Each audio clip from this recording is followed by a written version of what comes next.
Hi, I'm Callista. I usually go by Callie, but thank you so much to her idea for having me here.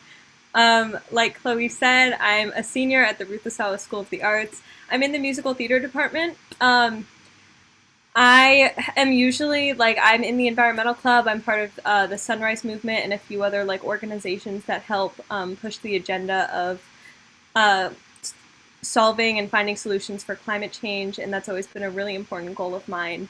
But throughout this project, I've usually always been on the behind the scenes policy making side of things, and I want to continue that.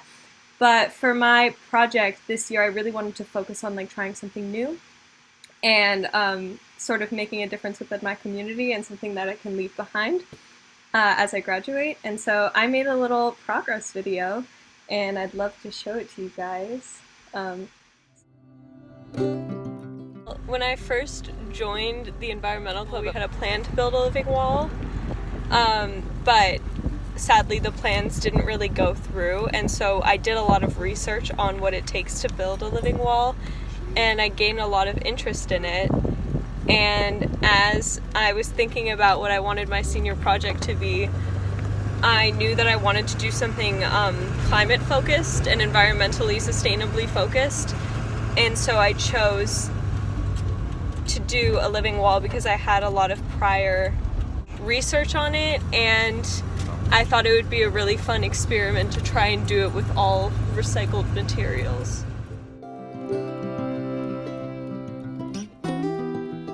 I have in the Soda Environmental Club, and I am a core member, and it is a really great club, and it's also been great online.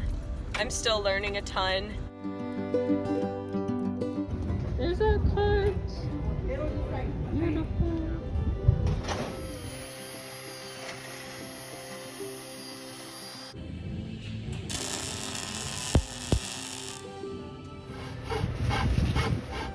All right. We got the front. Very good. So where the plants are gonna go.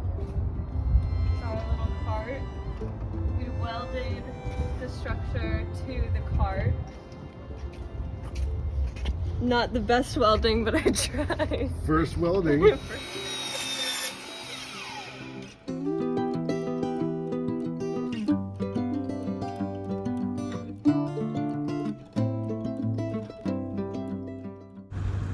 As for the plants I'm going to plant, I initially wanted to plant all pollinators.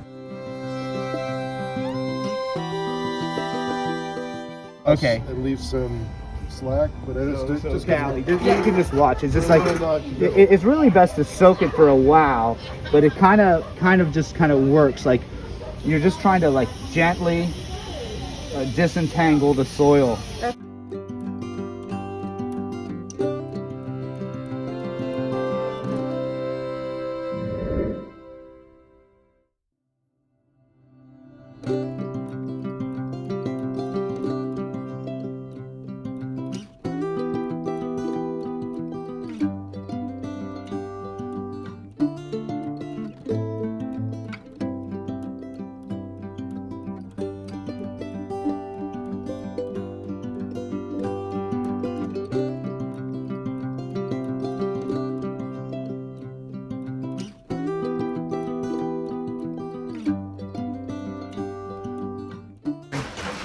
My dad's friend Walter was the one who really helped us in picking out the plants. We had a slight idea of what we wanted to do, but we didn't know for sure. And so he recommended that we go to this plant shop called Annie's Annuals. It's in the city of Richmond. And when we got there, we asked this woman named Elaine what plants she think would be most well-fitting on a living wall.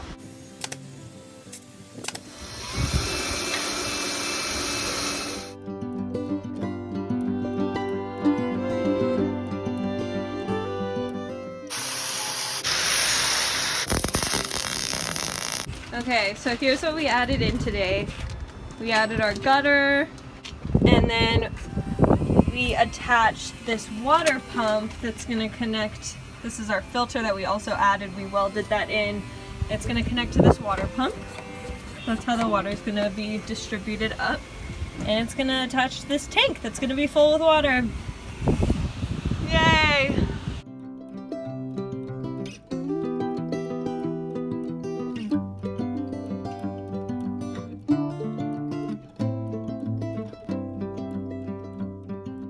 We just got back from spring break. We had somebody watering them with the irrigation system that we had in place.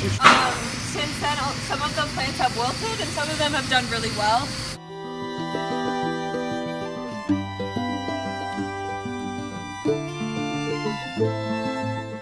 This is the golden lemon thyme, so this is one of them, but then this is the other one.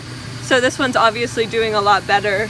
And sometimes that just happens to plants, like we don't really know, like we could be giving them the same thing and some of them will just kind of wilt.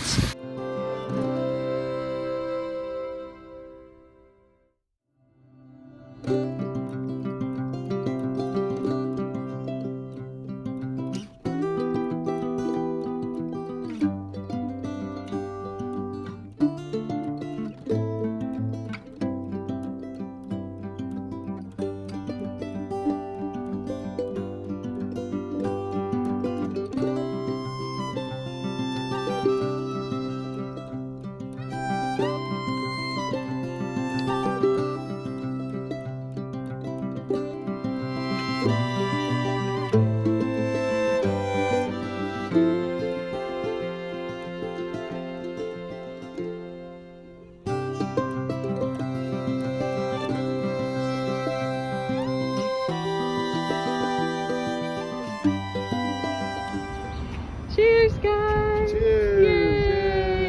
Yay! Seeing the beautiful murals all around the Soda campus, painted by alumni, inspired my lasting contribution to the Soda farm.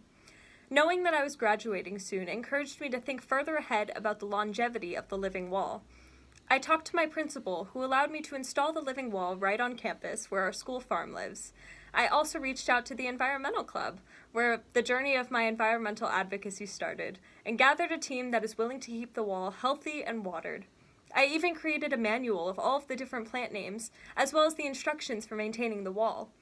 I'd like to give thanks to all of the people who helped me throughout this process, including my dad, my brother, and the people I interviewed along the way. I wanted to say thank you again for sharing, Anna.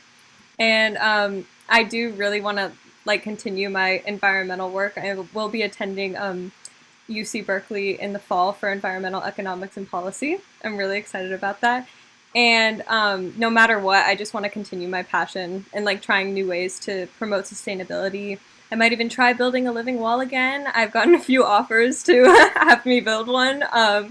And it's just been a really interesting journey. It was a lot of trial and error. And what Nadia said was in the beginning, being neurodivergent, having all these ideas and having to find ways to plan around them. But it really is such a great process to try something new and to ask for help. So thank you so much.